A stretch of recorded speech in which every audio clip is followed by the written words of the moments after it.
প্রায় এক দশক ধরে ঢাকা শহরের বাসাবাড়ি থেকে গরুর চর্বি বা তেল কিনেন মোহাম্মদ ইউসুফ মিয়া। সারাদিন সংগ্রহ করা তেল বিক্রি করে যা লাভ হয় তাতে ভালোভাবেই সংসার চলে তার।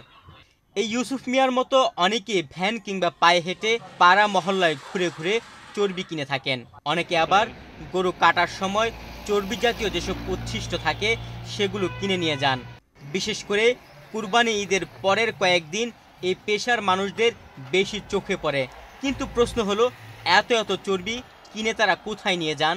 এই তেল বা চর্বি দিয়ে আসলে কি হয়? গরুর তেল চর্বি বলছেন আমি কিনি আর কি।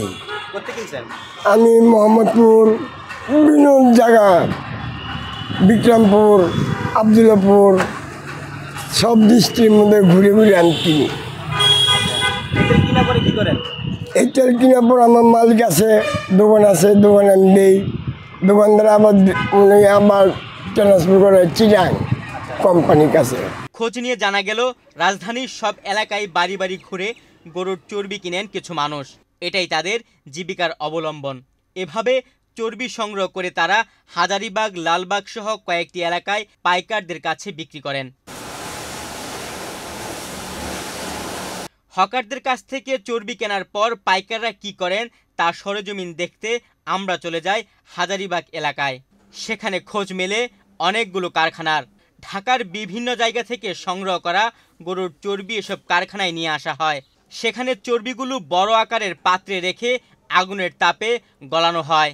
এরপর সেই তরল তেল গ্রামে ভরা হয়। চাহিদা অনুস্বরূপ মাল দিতে পারতেছি। আগে চাহিদা ব্যাপক চাহিদা ছিল, এখন দিন দিন কমতে আছে। ড্রাম ভর্তি এই তেল চলে যায় দেশের নামি দামি সাবান কারখানায়। মূলত কাপড় কাচার সাবান তৈরির কাজে এসব চর্বি ব্যবহার করা হয়। সাবানটা জমাট বাড়তে সাহায্য করে, চর্বিটা দিলে সাবানের জমাট বাড়তে সাহায্য করে। এর সাথে আদার্স কিছু কেমিক্যাল মিলে তো এটা একটা সাবান প্রক্রিয়া করে, যার কারণে সাবান তৈরি হয়, যার কারণে আমরা ইউজ করতে পারি। চর্বি শুধু তো আর চর্বি ইউজ করা যায় না, এটার সাথে আরও বিভিন্ন কেমিক্যাল অ্যাড করা হয়, যেমন কাস্টিকের পানি, আরও কিছু পারফিউম, এগুলো ইউজ করার পরে দেন একটা সাবান তৈরি হয়। না, সম্পূর্ণ ভুল কথা। গোসলের সাবান হচ্ছে হাই গ্রেডের সাবান, এগুলা আরও বিভিন্ন নামি দামি প্রোডাক্ট দ্বারা বানানো হয়। এটা হচ্ছে আমি আপনাকে বললাম না যে 570 কাঁচা সাবান, কাপড় কাচার সাবান, তারপরে পচা, এইগুলা পচা সাবান, তারপরে বাট, এইগুলা মানে যত কাপড় কাচার সাবান আছে এইগুলা, এই কাপড় কাচার সাবান দিয়ে তো আমি আপনার সাধারণত নর্মালি গোসল করি না। দেশে গরুর চর্বির যে পরিমাণ চাহিদা সে অনুযায়ী সরবরাহ নেই, ফলে সাবান উৎপাদনের জন্য বিকল্প উপাদান ব্যবহার করতে বাধ্য হচ্ছে কোম্পানিগুলো। আমরা এটার গালাই চর্বি আর মাংস দোকান থেকে কিনাই না, এরপর এটার মনে করেন যে গালাই এর সাবান ফ্যাক্টরি দিই।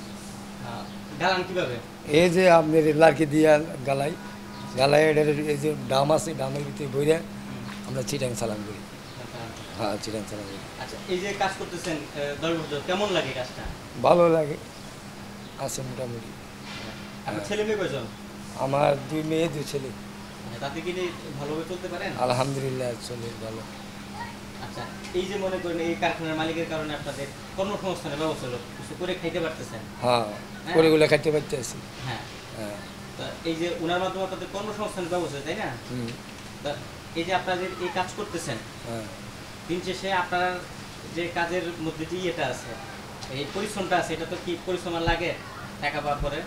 না, ওইটা দিয়ে চলে যায়, এটা দিয়ে মালিকে যেদিন দেয় ওটা দিয়ে চলে যায়।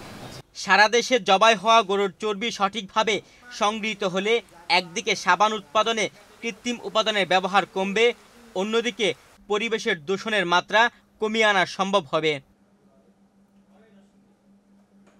তুহিন ভুইয়া, বাংলাদেশ প্রতিদিন।